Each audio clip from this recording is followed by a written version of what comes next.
All right, fans, the winner of this match will be the new #1 contender for the Florida Unified Cruiserweight title held by one Jet Jaguar. And there you saw the Bugs starting off along with Shannon Rose doing the ring introductions. And here comes Special Ed, Ron. This should be one brutal contest involving almost all of the IPW Cruiserweights. No, I'm a big fan of Special Ed. Corky's mom dropped him off earlier on the short bus, and he come running in. Everybody loves Special Ed except for Bug. I don't know what that guy's problem is. He's flopping around like a dead fish in there. How a dead fish flops around, I don't know. Well, Bug seems to have a problem with almost everybody. And Ron, I know you wanted me to explain the rules to this match. Have you ever seen a Royal Rumble? Well, as a matter of fact, I have. Well, it's nothing like that.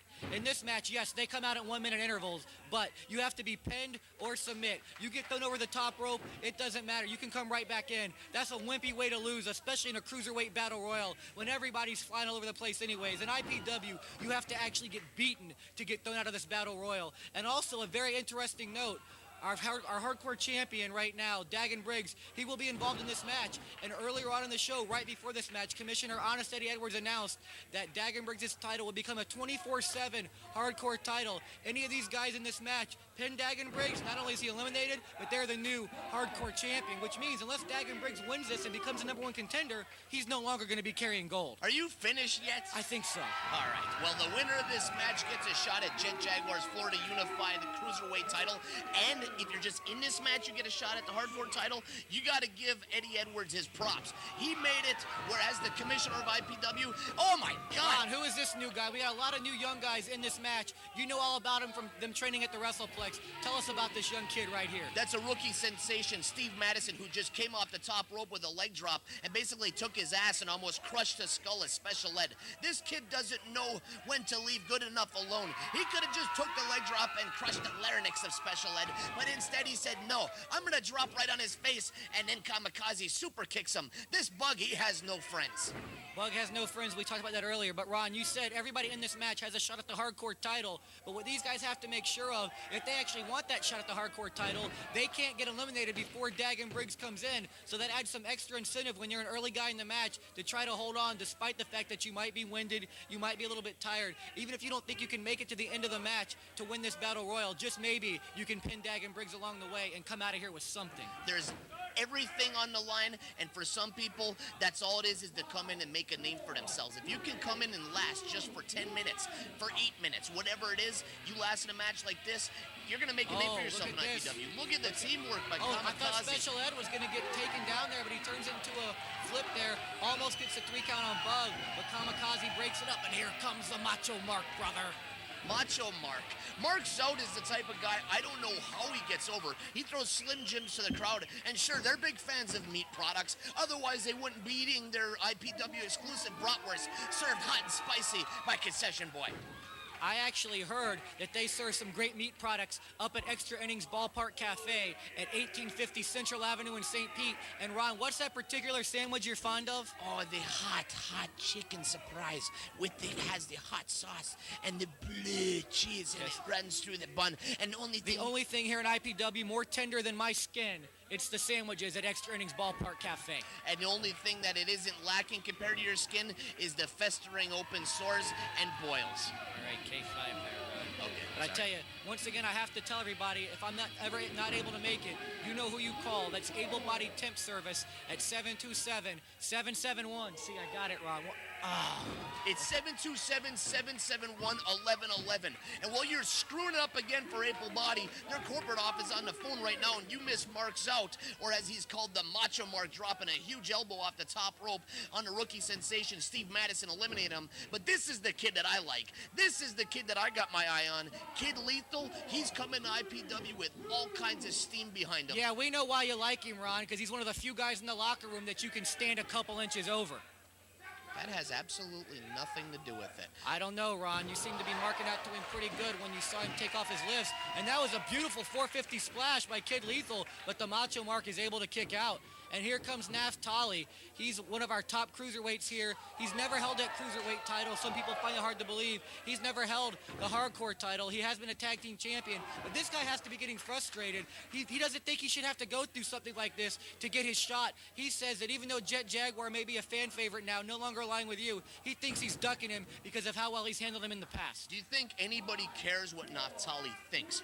You go to IPW-hardcore.com and you can read the comments of wrestlers like Naftali. You can look at the profiles and the pictures and the history that people like Naftali have made famous in IPW. And here's another newcomer to IPW Hardcore Wrestling, Roderick Strong. And again, just like Kid Lethal, this kid's been making a huge name for himself on all the Bush League federations, running the greater flea market areas throughout the Florida area. All right, Ron, and there you see, just because these guys are new, they trained together at the WrestlePlex. That was some sort of, it looked like he was going to go into the Razor Ramon's move there. It was the a Razor's Razor's Edge, but he Edge turns it into a diamond cutter. That was absolutely unbelievable. We've seen him do it a couple times before when he has a guy the size of Kid Lethal up there that made it all that much more impressive. And here comes Livewire. We haven't seen this guy in a while. He's got his face painted up all red now, and he's just biding his time. He's very smart. Let Naftali hurt the new guy. Just stand back. Don't get involved. The longer you're not involved, the longer you're going to last in this match. And the mullet slides over there with a very clumsy 3 count, and out goes the young man. Out by Zout. You listen to the Steel Cage with Cowhead and Putz on the Sports Radio 1010 a.m. The Team every Saturday morning at 11 a.m. until noon, and you're going to hear some of the best wrestling commentary you'll ever hear on the radio. As a matter of fact, they got a guy on there every week now, the hardcore giant Ron Neimi, that I hear is pretty damn entertaining. Yeah, they try to include a bathroom break in all of their shows. But what I wanted to ask you right here, Ron, why would Mark Zout break up that pin attempt? That makes no sense to me. See, the guy he just saved ended up pinning him. He could have been down to one-on-one with Naftali, but no, he goes and makes a bonehead decision. Speaking of boneheads, here comes Phil Lacio. You ask why Mark Zout does that. The truth is, he was born in Lecanto, and people from Lecanto can get away with anything they want. We all know that from our old Crystal River shows. Sorry to interrupt you, Ron, but that's my line. Well, I stole it. You haven't used it in over 2 years since you were stumbling around at some redneck bar up in Crystal River. And you want to talk about breaking up the pins. Livewire comes and drops a brutal leg drop across the back of the head of Phil. And Phil looks somewhat stunned and somewhat aroused. Yes, Phil always looks somewhat aroused when he's in there with the many hardcore competitors of IP. And look at this guy. Look, I mean, maybe Naftali wouldn't have kicked out if he hadn't been so grossed out. Oh, and here comes Butt Pirate #1, or whatever his real name is, Captain Crunch. I don't know, Ron. Who is this guy? That's Skull from the Cutthroats. This guy's another one. I like him. There's something about this guy that just gets the fans of IPW and the hardcore giants blood boiling. He comes in with so much fire, he takes Phil and hits him with a double suplex and kips up and says, "I'm in this for real, brother." I know what gets my blood boiling is when Mike Sullivan goes out to the ring with ecstasy, and I think you had something to say about that, didn't you, Ron? Yeah, because, you know, on the computer in the office, I pull up simplyecstasy.com. You're going to see a whole new side of it. Actually, you're going to see every side of ecstasy. Meow. All right, Ron, and as long as we're on the subject, let's get these other plugs out of the way. 2 other great websites. ProWrestlingDaily.com, that's Shannon Rose's website. We have to say his name at least once per show. And, of course, check out all the IPW news at IPW-hardcore.com. Phil Lacio isn't the type of guy that people, oh my God, look, it's him, the Gauntlet, Luciano Benetti. Not exactly one of the favorites in the IPW No, I've said it before. He makes Jack Hart's losing streak look like a footnote in Florida history. He can't even get the pinfall here on a weekend Livewire. But I remember back when Jack Hart was losing all of those matches, he couldn't win to save his ass for anything. But then all of a sudden, they had a Florida title tournament coming up, and he aligned himself with Percy Pringle. Aaron, cut it off, brother. Nobody cares about Jack Hart and Percy Pringle. You might as well be talking about the Prince of Darkness, Locke, and everybody else. Nobody cares, because right here in IPW, you got Phil Lacio dropping. Look at, he keeps hitting everybody with the 69 driver. He's dropping something, all right. I don't know exactly if we can say it on the air here, but Luciano the Gauntlet Benetti looks much the worse for wear after tangling up with Phil Lacio, and I think a lot of guys can understand that. On December 22nd at the Florida WrestlePlex, Christmas Carnage. I told you it was a butt pirate. Look at him slapping asses there with Phil. He's teaching him a lesson. You've always got this homoerotic fantasy about everybody. In what universe is this guy a cruiserweight, Ron Neimi? He's like those guys that are a mini version of, what the hell is he doing? Did I tell ya? Did I tell ya? No, there is no sodomizing in IPW, but I guess that's just changed. I guess so, Ron. Everybody thought that we'd gone as far as we could go in IPW, but we just proved them wrong one more time. I'm actually sick to my stomach. I'm a bit queasy. Ron, you're always a bit queasy. It's from all that small funny that you seem to ingest. And who is this little red inferno guy that just came in the ring? That's exactly who it is. the Little Red Inferno guy. I heard him coming in, and the referee was making a count on him, and he thought it was a 3 count. And he goes, no, that was dos. That was dos. See, that's the problem. There's a communication barrier here in IPW. That's where the commissioner, Eddie Edwards, comes in.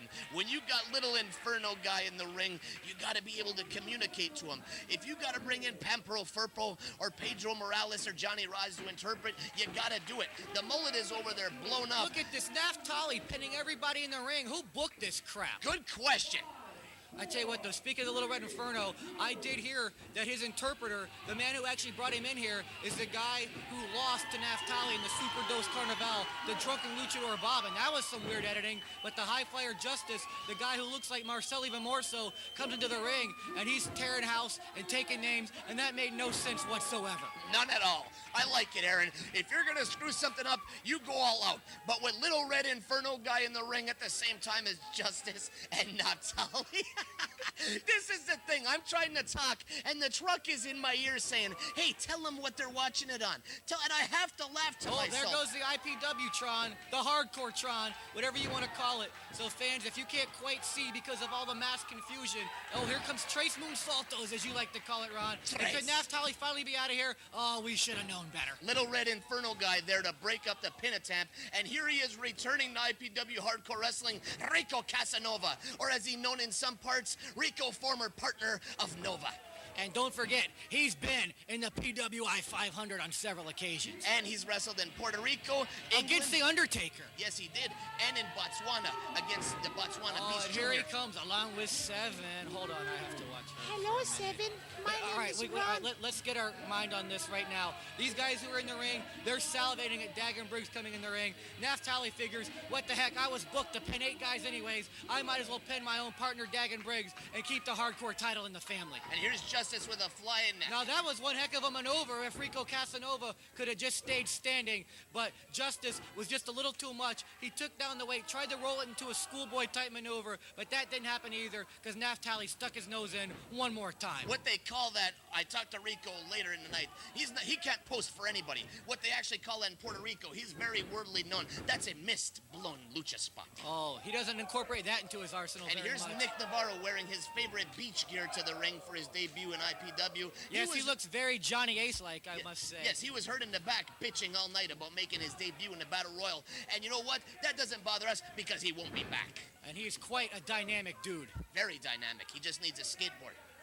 All right, fans. Here you see Dagon Briggs playing it very smartly. He knows even the littlest mistake could not only keep him out of this match, but cost him the hardcore title. Beautiful Swanton move. bomb, Swanton bomb, whatever you want to call it. And he takes out Rico.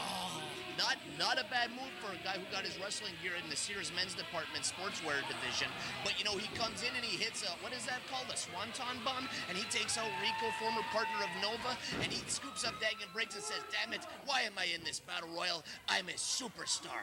And look at this, it's somebody coming in dressed as Gold Dust. Gee, I wonder who that could be. That's what I thought. It's Mark Dust, and I'm not sure exactly what this guy's doing. I guess he's watching some old Mick Foley footage, thinking he can come in this Battle Royal twice.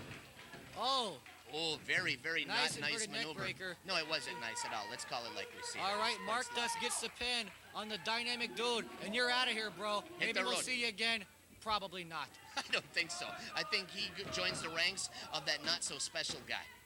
Okay, and here comes Rod Steele. He's your last IPW light heavyweight champion, because as we all know, it's now cruiserweight champion. You take a junior heavyweight and a light heavyweight, combine them together with IPW math, and you've got the Florida Unified Cruiserweight title held by Jet Jaguar. And let's not forget, that's what all these guys are trying to get a shot at. And you've probably got the 4 top contenders in the ring right now, Ron Neimi. And you see him. It's Rod Steele, it's Dagon Briggs, it's the High Flyer Justice, and it's Superman. They used to call him Albino. He's Naftali. You're exactly right. Look at the size of the breast. And what is Star Stevens doing trying to get in the ring? Doing. He thinks there's airplanes flying overhead or something. He's supposed to be out there as the guy that's keeping control outside the ring. Oh, nice spin kick maneuver. And let's see what Naftali's going to do here. He's going to very gently and take his Naftali reminds me of that 3 Doors Down song. What is it? Kryptonite. Kryptonite, where they call him Superman. I don't like that analogy. He says, hey, Dagon, hold on to the chair. And Dagon says, sure, I'll hold on to the chair. And Naftali says, no, you jackass, the one over here so I can kick him in the face. What are you doing? Well, you know, Dagan has that hardcore title on the brain. And what is it exactly? We know what he's going to do here, Ron. It's the combination maneuver. What does he call this maneuver? This is the fountain of death. And it takes a Rod Steele with a broken nose, and I believe his orbital eye And look socket at that. was injured. And Not he's only out. is Naftali a Superman, but Rod Steele is not afraid to no-sell right back. He hits him with a vicious sky high and immediately locks on the figure four. It's Right- actually the South Beach Slam. Oh, okay. I'm sorry. I wasn't paying any He attention. corrected me again this week, and I got tired of having to talk to the guy. He thinks he's such a ladies' man. Look at this maneuver. 1, 2, 3, and these guys get caught in a figure 4, and both of them are eliminated. It's down to Dagan Briggs and Justice. Maybe Dagan Briggs, maybe that's all the extra incentive he needed, was having his hardcore title on the line to win this match. No, he wants the Florida Unified Cruiserweight title more than anything. And he hits a huge leg drop. He actually onto doesn't hit nothing. anything. He missed. Total airball. And Seven's out there going crazy, and she says, please, if you don't come home with that title shot tonight, you're getting none of this beautiful body, brother. Hey, if I'd known that was the prerequisite, I would have gone out there and gotten that title shot myself. You wouldn't ever got in the ring. You're scared sitting next to me. You're a little pansy. Well, bitch. you're bigger than these guys. Absolutely. I'm I'm on the Ron Neimi deal. What the hell is that? I don't know, but corkscrew fly and miss by about a mile gimmick. Yeah, it looks like Dagan was out of the way before Justice attempted that, but maybe he couldn't see. And what is this going on in the ring? We all know by the build that's Von Tankard. 2, 3, and is he a new hardcore champion? That's your new hardcore champion. He hits Dagan Briggs with a schoolboy out of nowhere. Oh, look and at so he this. does this. It's Schoolboy Extravaganza 2001 to finish this huge match. And Dagan Briggs just gets pinned twice. That guy hadn't been pinned in months here in IPW or anywhere else, Ron. They've been watching a lot of tape. They found their weakness. You can hit him in the head with a chair, but the schoolboy's the way to finish this kid. All right, Ron, that was one hell of a match, and we're going to be back with IPW Weekly Recap next week.